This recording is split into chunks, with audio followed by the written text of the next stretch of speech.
My name is Jess Martucci. I am tattooing for I think 8 years this year, and I am originally from a small town in France, and I live now in the big capital of England, London, and work at Seven Doors Tattoo. I started to approach tattooing when I was like actually very small. My parents like met through like punk rock, and they had like tattoos already. My dad was a biker, so you know he was having like a lot of tattoos. And so when I was kid, I think when I was like 6 years old, I went to a tattoo shop for the first time in France. And the funny story, the same guy who my dad visited for getting his tattoos, the guy who taught me how to tattoo years later. Um, I always liked tattoos, and when I was a kid, I remember being in school when they were asking you what kind of like job you want to do. I said I wanted to be a tattoo artist because I don't know. I just it was just like so normal for me, and I like to draw. I like motorcycles. I like things like this. So I was really thinking like one day I'm gonna be a tattoo artist. So I was writing that on my books when I was like 8 years old. And it's funny, when I was like 16, this thing like kind of like went away because some of my friends were started getting tattooed at 16, and we were having like horrible tattoos in the time. But for me, I had like vivid image of tattooing, and especially like Japanese tattooing into like some bikers magazine that my dad has. So it's always been like in the back of my head. And I studied art and industrial design. I did a master degree, and it was pretty funny at the time because I wanted. I still love tattoo. I was bad tattoo magazine, but tattoo wasn't cool. You know, if you were in art school, like everybody was just looking down on it, which is the total opposite nowadays. But I was always like thinking when I'm gonna get like big Japanese tattoo for myself, and I was always thinking like it would be a skill that I would like to have. The thing was like more and more I was getting through my scholarship, more and more, you know, I was like missing tattooing and those kind of things, and I didn't think I was like fitting so much with like you know, the design world especially. So I had a chance to do an exchange for a year in South Korea, where I learned ceramics.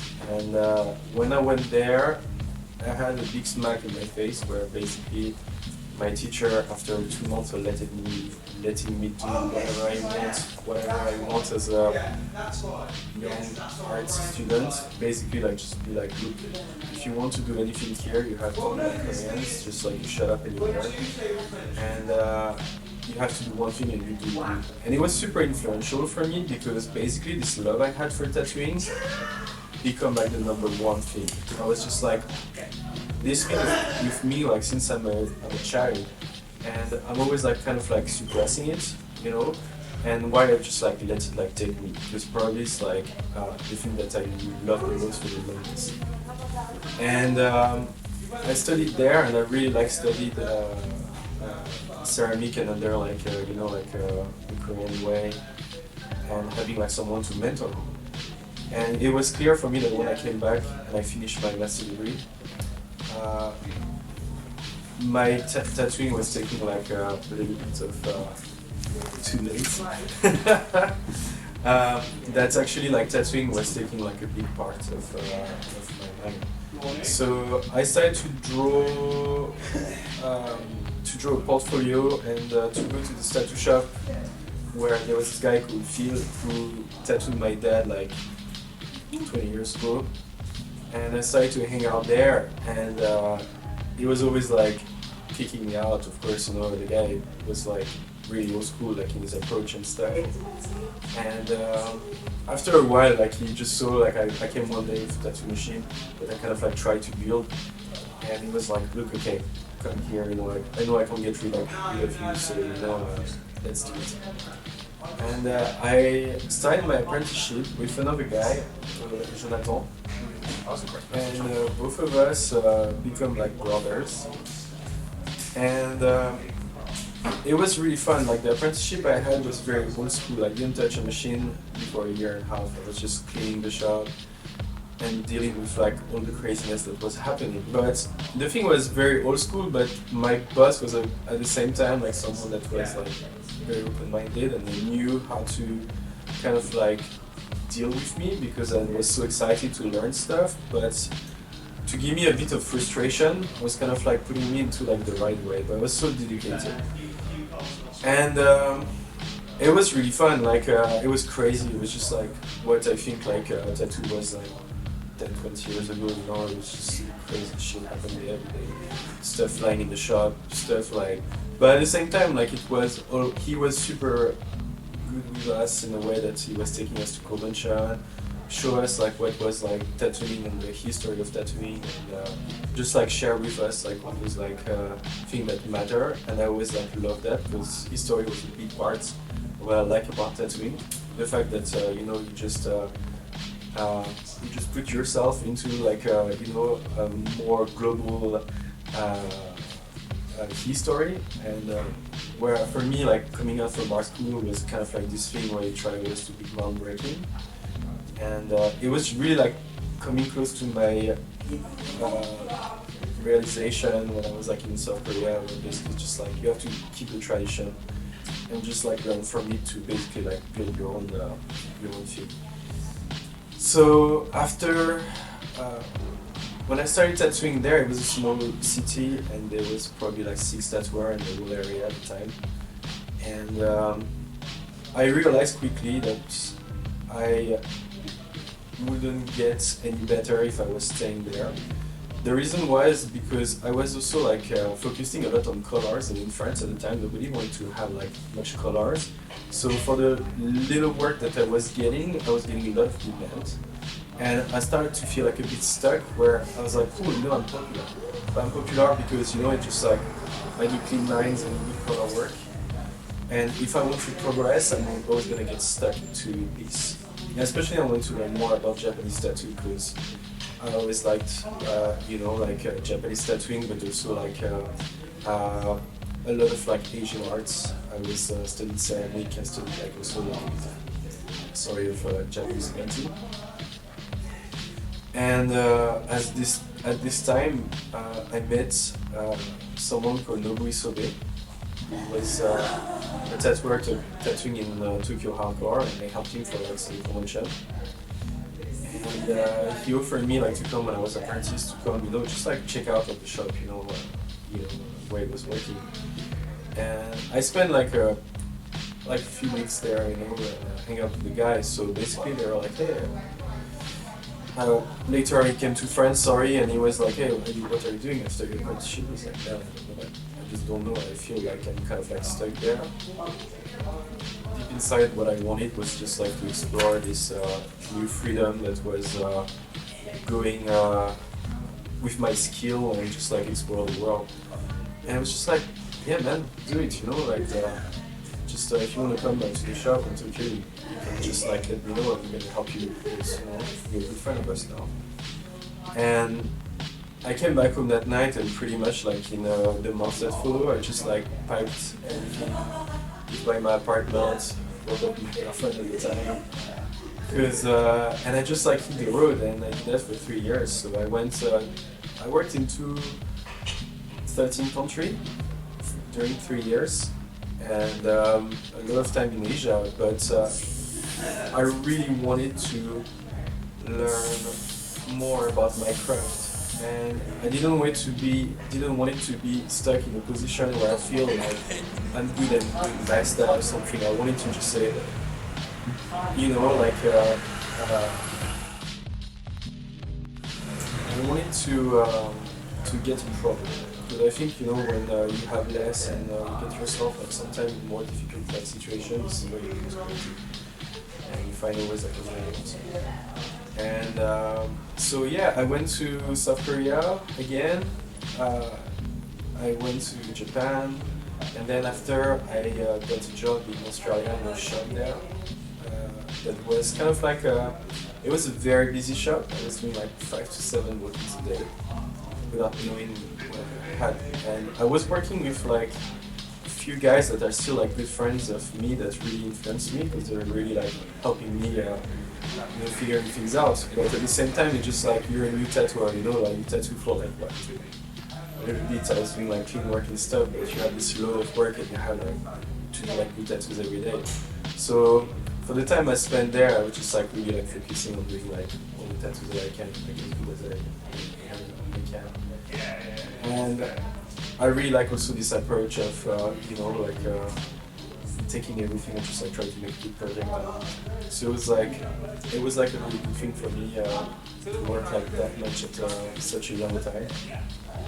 After that, I left and I went to Taiwan. I worked in a shop and was tattoo. Same thing, it was a different vibe, but like just always like going to a place, stay like for a month or two, try to figure out how to get work, how to get like to know people, learn a bit of language, learn like try to learn a little bit more about what people like, try to adapt all the time. At the same time, like how I can just basically like find myself into this kind of like culture. And I did that, like for like 3 years. I worked in Hong Kong. That was a dream of mine to actually like go there because I'm a big Hong Kong fan. I went back to the northern country. Basically, for me, what I wanted to do was to work for all the tattooers that I was admiring when I was apprentice, and all of them were like basically like doing like a version of like Japanese tattoo. And so yeah, I did that for 3 years, and on my last year I wanted to settle down more. And I decided to stay in Japan. My friend left the shop at this time, and the guys were like, "Hey, we need someone for summer. Like, if you want to try out." So I was just like working there. It was amazing. I was doing pretty much everything. I wasn't like just really like settled on like being Japanese, but at the same time it was good because they were giving me like this opportunity, to learn that. And there is another person that's super important for me is someone called Hiroyuki from Cotton Picking in Akita, who's my tattooer. He's the guy who's tattooing most of my tattoos now. And I met him actually in South Korea, and he tattooed me the first time when I was there. And till this day, he's someone I always like come to get tattooed, but also like always ask advice because I really like what he does, but also I really like the way he does it and how he's like with like his work. So spending some time in Japan for me, him giving me direction, or the guys at the shop, for example, Tukar Brothers and Horikan, who also really helped me out. There is also Oshidemogi that was like advices for me. I started to feel like I was missing Europe, and my mom was like sick at the time, so I was just like really thinking I need to find like a way to balance like Japan and Europe. And at this time, like Seven Doors was looking for someone doing more like Japanese style, so it was like could be my chance. So I got like I got an interview here, came here, and I decided to stay for 4 years now. 4 years, here.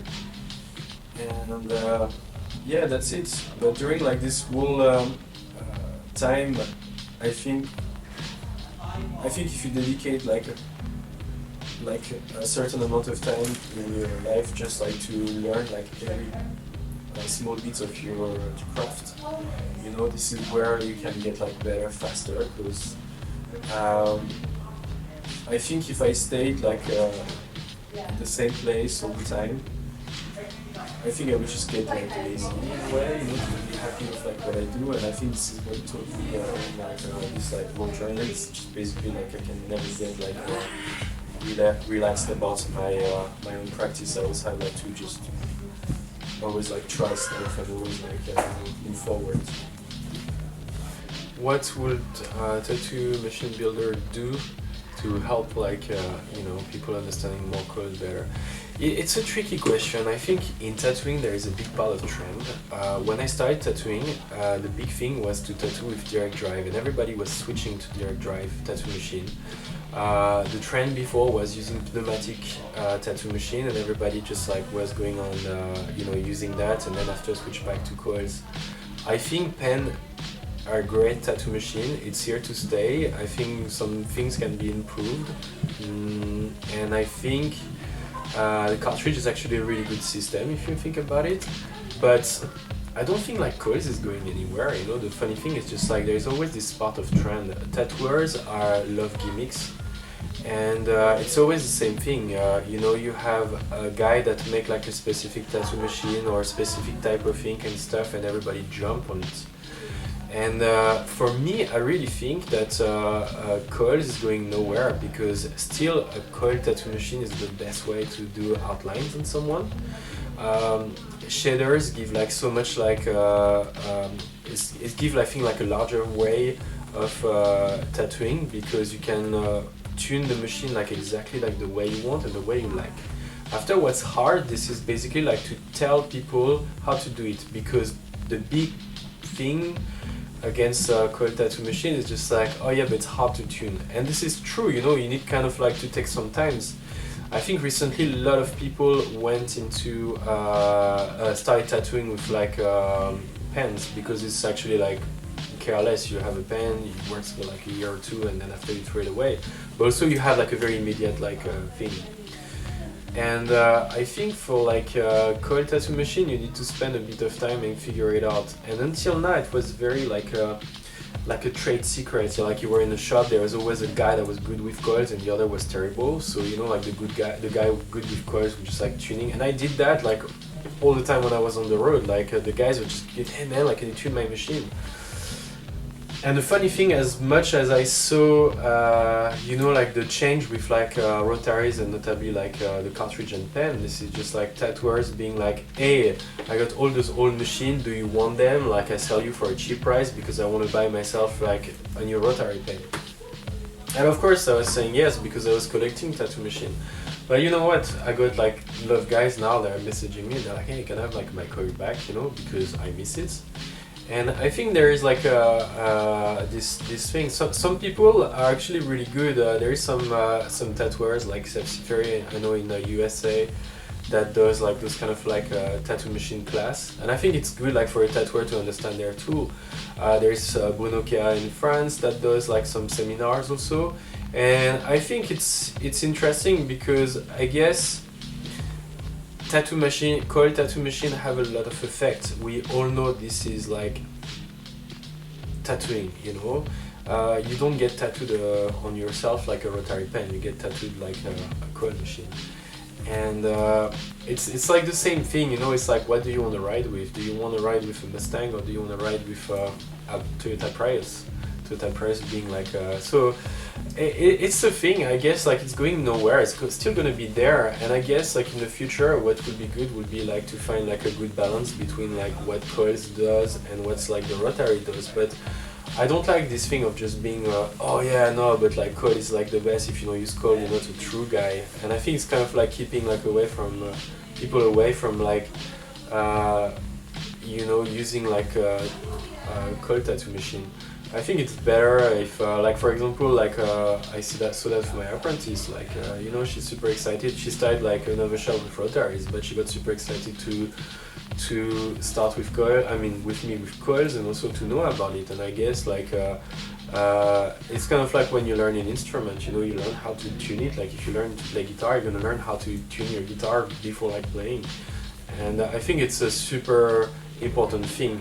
But I guess it's also like a lot of like tattoo artists, they just see the design, they want to have like the results. They don't really care about like how it's the process of it. And for me, I make my own machines also because I like to be in control of every little section of like what I'm using. I will start by my setting up my tattoo machine. For the job I have to do, draw my design, like spend some time to all those things. And I think like a successful tattoo, this is not The moment where you tattoo, this is everything that you did before you tattoo, even like the coffee you did the morning, you know. And but basically like having your tattoo machine set up like the way you want, like the way it goes, you know, it's just like already like a successful line done.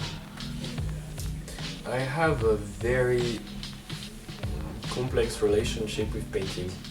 I understand like the importance of it, I like it, but the thing is just like I can't push it. I think for me, learning tattooing, it was super important to draw flash, to learn like how to do like classical flash. And then after, when I started to really like push like for Japanese, to really learn how Japanese painting were made, like or just Japanese prints in general, you know. And I'm not in a moment of my life where I paint the most, because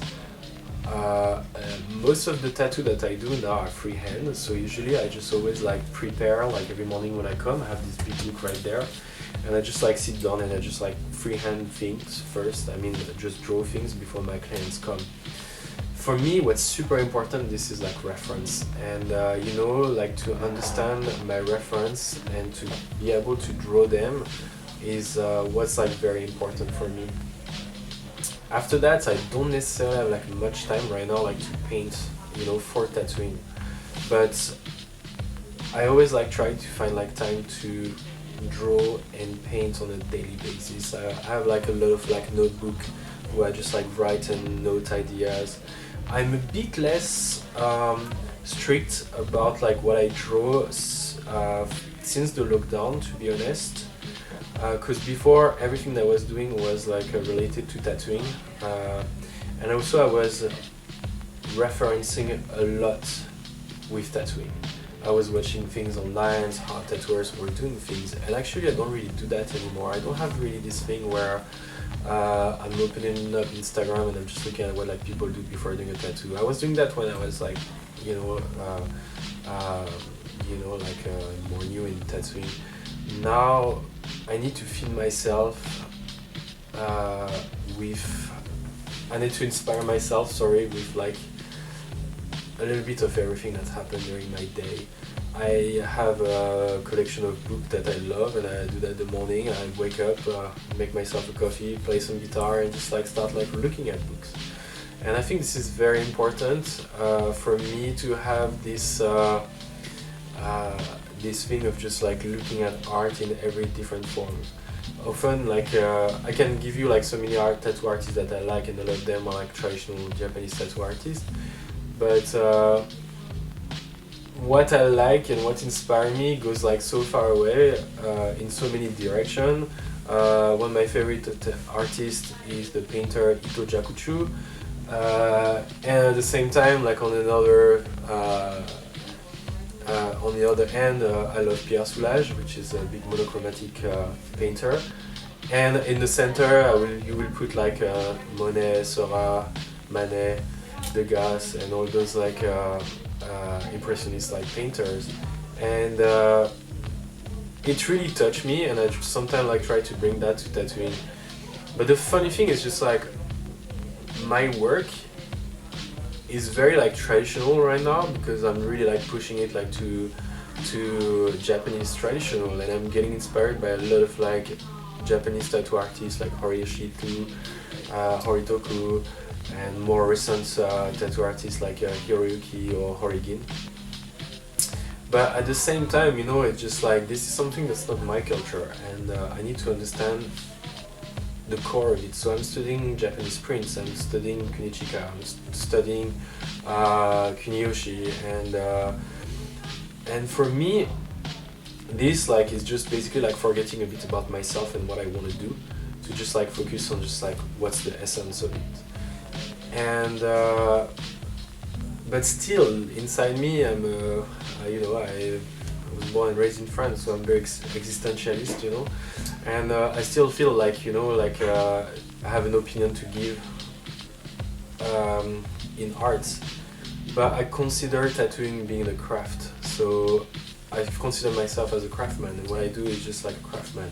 For me, tattooing is like cuisine, you know, it's just like you have to start like from the the low rank, like cleaning things, and just basically like one day you're gonna be a chef, and this is what I want to do.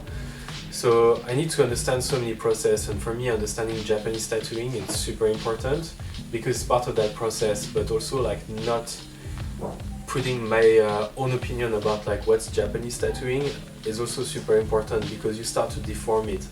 And sometimes when people, and I did that also, are like, oh yeah, my style is kind of like Japanesey or things like this, and I'm like, why it's not Japanese, why you need to just add like your own flair to it, why I need to add my own flair to it.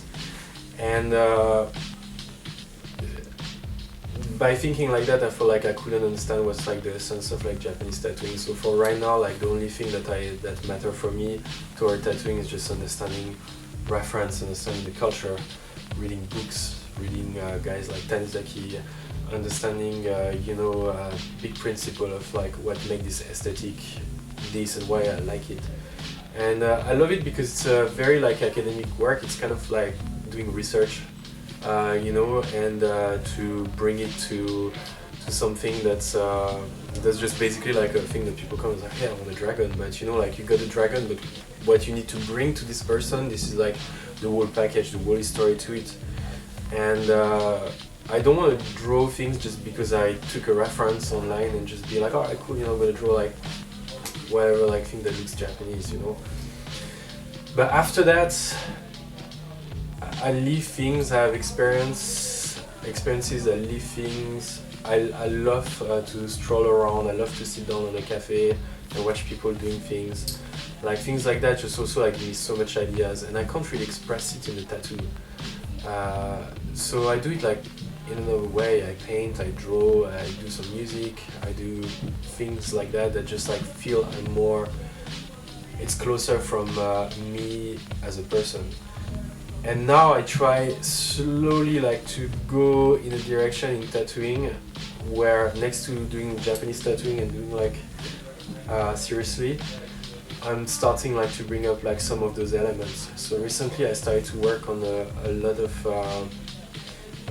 project of sleeves and back where it's really inspired by artists like Ito Jakuchu and the Kano school for Japan, or like Chinese painting. And I try like to give like a little flair to also my own identity to it. How I just put like those elements together, and it's kind of like exciting. I don't know where I'm going right now with that. I don't mind, because it's gonna happen. But I kind of like find my ground with that, and what I love about it, this is just because I'm never looking at tattoos, I'm just looking at my life.